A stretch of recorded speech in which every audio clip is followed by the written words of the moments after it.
सच्चाई तो ये है कि हम दलित समाज से संबंधित हैं और आज जो कुछ भी है वो केवल और केवल बाबा साहब के द्वारा रचित जो भारतीय संविधान है उसके मुताबिक ही है। मैं अगर स्वयं की बात भी करूं तो दिल्ली सफाई कर्मचारी आयोग हो सकता है अगर मैं रिजर्व कैटेगरी का ना होता तो आज यह चेयरमैन ना बन पाता। बहुत सारी बातें इनके कहीं छुपी है, लेकिन जो लोग बाबा साहब का नाम ले लेकर बड़े बड़े ओहदों पर आज हैं और आज उनकी जयंती के मौके पर भी नदारत हैं, ये बड़े दुख की बात है, ये बहुत दुख की बात है। इससे साफ जाहिर होता है कि जो सरकारें हमारे पर राज कर रही हैं उनकी मंशा ठीक नहीं। आज जैसे कि बताया गया है कि हमारे बहुत सारे वक्ता उपस्थित हैं, अपने अपने वक्तों में सभी कुछ करेंगे, लेकिन जिस प्रकार से संविधान का जो प्रियम्बल है बाबा साहब का, उसको हमने बहुत बारीकी से पढ़ा है। उसी के अंदर सारे के सारे बातें छिपी हुई हैं। कैसे हमें अपनी अभिव्यक्ति व्यक्त करने का अधिकार, कैसे समानता का अधिकार, शिक्षा का अधिकार, ये सारी बातें हैं। और आज इस स्वर्णिम दिन पर मैं कोशिश करूंगा कि उस प्रियम्बल को आपके सामने रख सकूं। We, the people of India, having solemnly resolved to constitute India into a sovereign, socialist, secular, democratic and republic, and to secure to all its citizens justice, social, economic and worship, equality of status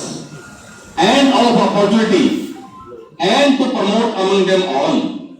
fraternity, assuring the dignity of the individual and the unity and the integration of the nation। आदरणीय साथियों, आज बड़ी खुशी की बात है जिस प्रकार से सोशल मीडिया के माध्यम से हम लोग देख पा रहे हैं देश के विभिन्न कोनों में, और देखिए न केवल भारतवर्ष में अपितु पूरे संसार के अंदर,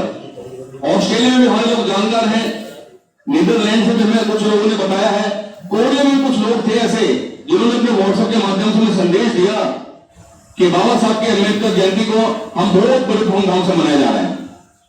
और अपने एक ऑन रिकॉर्ड में बता रहा हूं, जो एक सर्वे है हमारे पास में, पिछले काफी वर्षों की तुलना में आज जो बात निकल के आ रही है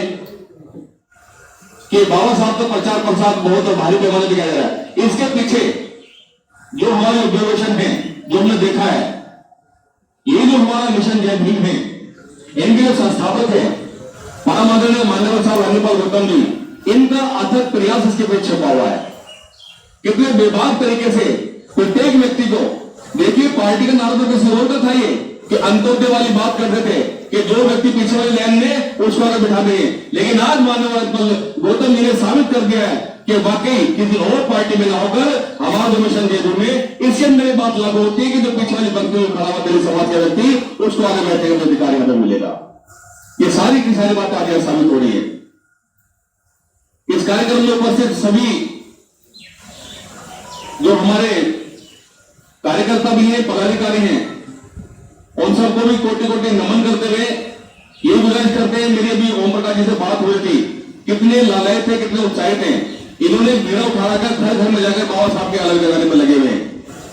इसी बातों के वशीभूत होकर, ऐसी ही प्रेरणा लेकर हम सबको भी उसमें काम करना पड़ेगा। केवल बोलने से या कुछ और भाषण देने से तो बात शायद नहीं बनने वाली। एक ऐसी स्ट्रेटेजी हमें बनानी पड़ेगी जिस प्रकार से माननीय साहब राज्यपाल गौतम जी का एक मिशन है, सपना है, क्योंकि अभी भी हमने कहा था कि बाबा साहब का मिशन अधूरा, हम सब मिलकर करेंगे पूरा। जो साहब राज्यपाल गौतम जी ने एक प्रण लिया है, उन्होंने भी केवल और केवल हम सबके बिहाफ पे लिया है कि आने वाले 3-4 वर्षों में जो 10 करोड़ लोगों को धन देने का जो टारगेट लिया गया ना, उन सबको हम मिलकर बहुत बड़े तरीके से घर घर जाकर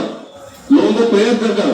वो जो सपना है उसको पूरा करने का हमारा मिशन होना चाहिए। और जिस प्रकार से हमारे जो मौलिक अधिकार हैं उनके प्रति जागरूक होकर अपने दलित समाज को और ऊंचे पद का हम काम कर सकें, आज हमारी यही सच्ची श्रद्धांजलि होनी चाहिए।